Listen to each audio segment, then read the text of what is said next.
آئیے اس سے متعلق معلومات حاصل کریں گے کہ جو ہے یہ کس طرح واقع ہوتا ہے۔ عمل تخصیص سے مراد آکسیجن کے سالمات کا دھاتوں سے بنی اشیاء سے لے کر زندہ بافتوں تک کے ساتھ تعامل ہے جو اس کے ساتھ تماس میں آتے ہیں، یعنی اس کے ساتھ جو ٹچ میں ہوتے ہیں۔ سیب اور دیگر غذائی اشیاء مثلاً جو ہے بیر، موز، آلو وغیرہ میں پولی فینال آکسیڈیز جو ہے یا ٹائروسائنیز جو ہے جیسے خامرے پائے جاتے ہیں جو آکسیجن کے ساتھ جو ہے تعامل کرتے ہیں۔ بنیادی طور پر پھلوں میں عمل تخصیص کی وجہ سے پھل کی سطح پر ایک قسم کا رنگ لگ جاتا ہے۔ آپ نے مشاہدہ کیا ہوگا کہ جب پھل کو کاٹ کر تھوڑی دیر کے لیے کھلا چھوڑ دیں تو وہ بھورے رنگ کے ہو جاتے ہیں۔ جب پھل کو کاٹتے ہیں تو عمل تخصیص پھل کے خلیوں کو نقصان پہنچاتا ہے اور ہوا میں موجود آکسیجن پھل میں موجود خامیروں اور دیگر کیمیائی اشیاء سے تعامل کرتی ہیں۔ اس تعامل کی وجہ سے پھل کی کٹی ہوئی سطح بھورے رنگ میں تبدیل ہو جاتی ہے۔ مرطوب ہوا میں جب لوہے کو کھلا چھوڑتے ہیں تو یہ بھورے رنگ میں تبدیل ہو جاتا ہے۔ عام طور پر یہ طریقہ زنگ لگنا کہلاتا ہے۔ بنیادی طور پر یہ عمل تقسید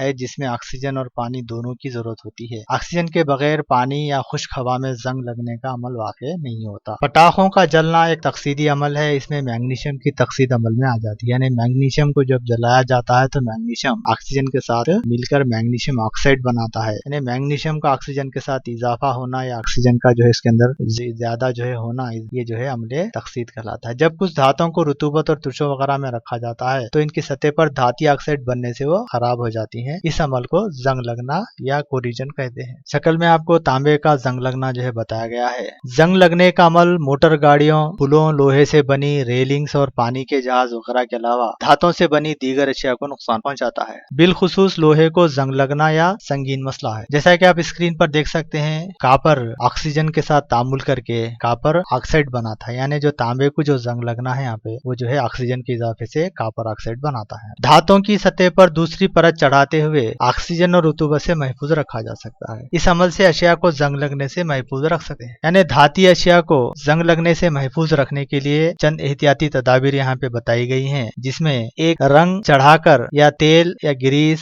لگا کر جو ہے اس کو زنگ لگنے سے محفوظ کیا جا سکتا ہے۔ اسی طرح سے گیلونائزنگ کے طریقے سے بھی زنگ لگنے سے بچایا جا سکتا ہے، یعنی گیلونائزنگ جو ہے وہ طریقہ ہے جس پر جو ہے لوہے جیسی جو ہے دھات پر جس کی پتلی پرت چڑھا کر اس کو زنگ لگنے سے محفوظ رکھ سکتے ہیں، یعنی لوہے کو زنگ لگتا ہے، لوہے کے اوپر ایسی پرت چڑھا دی جائے جو زنگ لگنے سے محفوظ رہے تو اس طرح سے جو ہے لوہے کو ہم زنگ لگنے سے بچا سکتے ہیں۔ یعنی گیلونائزنگ کا ایک طریقہ بتایا گیا ہے۔ گیلونائزنگ کا طریقہ کیا ہے؟ یہاں پہ کسی دھات پر جو ہے کسی دھات کی جو ہے پرت کو چڑھانا، یہ گیلونائزنگ جو ہے کہلاتا ہے۔ بھرتیں بنانا بھی ایک ایسا عمل ہے جس کے ذریعے دھات کی خصوصیات میں بہتری لائی جا سکتی ہے۔ عام طور پر خالص لوہے کو گرم کرنے سے وہ بہت نرم ہو کر پھیل جاتا ہے۔ اسٹین لیس اسٹیل بھرت بنانے کے لیے لوہے میں کاربن، نکل اور کرومیم کو ملایا جاتا ہے۔ اسٹین لیس اسٹیل جو ہے بہت سخت ہوتا ہے اور اس پر زنگ نہیں لگتا، یعنی دھات کو مضبوط بنانے کے لیے دو یا دو سے زائد دھاتوں کو ملانے کا جو طریقہ ہے اسے بھرت بنانا کہتے ہیں۔ بھرت وہ چیز ہوتی ہے جس میں دو یا دو سے زائد دھاتوں کو ملا کر جو بنایا جاتا ہے دھات، اس کو جو ہے بھرت کہتے ہیں۔ یہاں پہ اسٹین لیس اسٹیل ایک ایسی بھرت ہے جسے ہم فولاد بھی کہتے ہیں، جو لوہے میں کاربن، نکل اور کرومیم کو یعنی ان کی خاص تناسب، خاص مقدار کو اس کے اندر ملایا جاتا ہے، جس کی وجہ سے جو ہے اسٹین لیس اسٹیل تیار ہوتا ہے، جو خصوصیت میں بہت سخت ہوتا ہے۔ اس کی خصوصیت یہ ہوتی ہے کہ یہ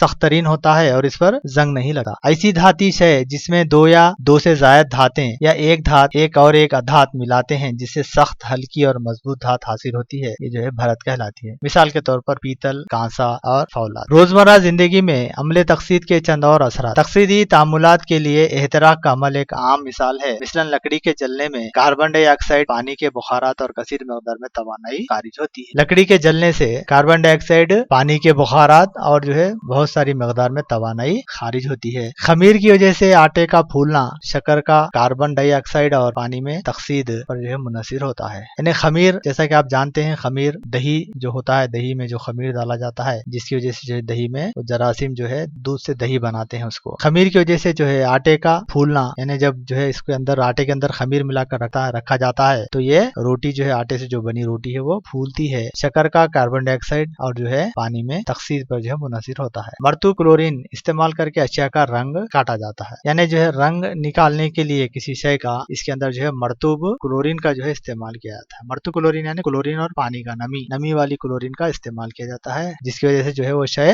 بے رنگ ہو جاتی ہے۔ بارش کے موسم میں بعض مرتبہ برقی تاروں پر دھاتی آکسائڈ کی تہ جمع ہونے سے ہمارے گھروں کو بجلی کے کھمبے سے بجلی کی سربراہی بھرائی میں خلل پیدا ہوتا ہے۔ بارش کے موسم میں ہوائیں زیادہ چلتی ہے یا پانی کی جو ہے یعنی بارش ہونے کی وجہ سے پانی یہ برقی تاروں پر جب پانی جو ہے لگتا ہے تو اس تاروں کو نمی جو ہے واقع ہوتی ہے، تاروں کی نمی ہوتی ہے، جس کی وجہ سے یہ ہوا میں موجود آکسیجن کے ساتھ مل کر جو ہے یہ دھاتی آکسائڈ جو ہے بناتے ہیں، جس کی وجہ سے جو ہے تاروں کی جو تہ ہے اس کے اوپر جو ہے یہ دھاتی آکسائڈ کی تہ جو ہے جمع ہو جاتی ہے، جس کی وجہ سے بجلی کے جو کھمبے ہے اسے جو ہمیں بجلی کی جو سربراہی ہوتی ہے اس میں خلل پیدا ہوتا ہے، یعنی کرنٹ برابر جو ہے گھر میں اس کی سربراہی نہیں ہوتی۔ یہ دھاتی آکسائڈ ایک حاجز کے طور پر عمل کرتا ہے۔ یہ دھاتی آکسائڈ ایک برقی حاجز ہوتا ہے، یعنی حاجز کے معنی یہاں پہ موصل جو ہے جو برق گزارتا ہے، یعنی جس کے اندر سے برق گزرتی ہے اسے موصل کہتے ہیں، موصل برق کہتے ہیں، اور جس کے اندر سے برق نہیں گزرتی اسے حاجز کہتے ہیں۔ یہاں پہ یہ کرنٹ کو روکنے کا کام کرتا ہے، لہٰذا اسے حاجز جو ہے کہا گیا ہے۔ ریگمال کاغذ کی مدد سے برقی تار پر جمی ہوئی دھاتی آکسائڈز کی پرت کو صاف کرنے پر برقی رو دوبارہ جو ہے بحال ہو جاتی ہے۔ تعفن رینسیڈیٹی، کیا آپ نے کبھی چربی یا تیل ملی ہوئی غذا کو طویل عرصے تک رکھ کر اس کا ذائقہ چکھا ہے؟ جب چربیوں اور تیلوں کی تقسیم عمل میں آتی ہے تو اس میں تعفن پیدا ہوتا ہے اور اس کی بو اور مزہ تبدیل ہو جاتا ہے، لہٰذا ہم کہہ سکتے ہیں کہ طویل عرصے تک رکھی گئی غذا میں واقع ہونے والے تقسیدی تعاملات غذا کو ناکارہ بنا دیتے ہیں۔ تعفن کا پیدا ہونا تقسیدی عمل ہے۔ غذا کو ناکارہ ہونے سے کس طرح بچایا جا سکتا ہے؟ وٹامن سی اور وٹامن ای کو غذا میں بطور تحفظی ملا کر اسے ناکارہ ہونے سے بچایا جا سکتا ہے، یعنی جب غذا کو کھلی ہوا میں چھوڑا جاتا ہے یا طویل عرصے تک چھوڑا جاتا ہے تو ہوا میں موجود آکسیجن جو ہے اس کے ساتھ تعامل کر کے جو ہے یہ غذا کو جو ہے ناکارہ بنا دیتی ہے، یعنی اس کے اندر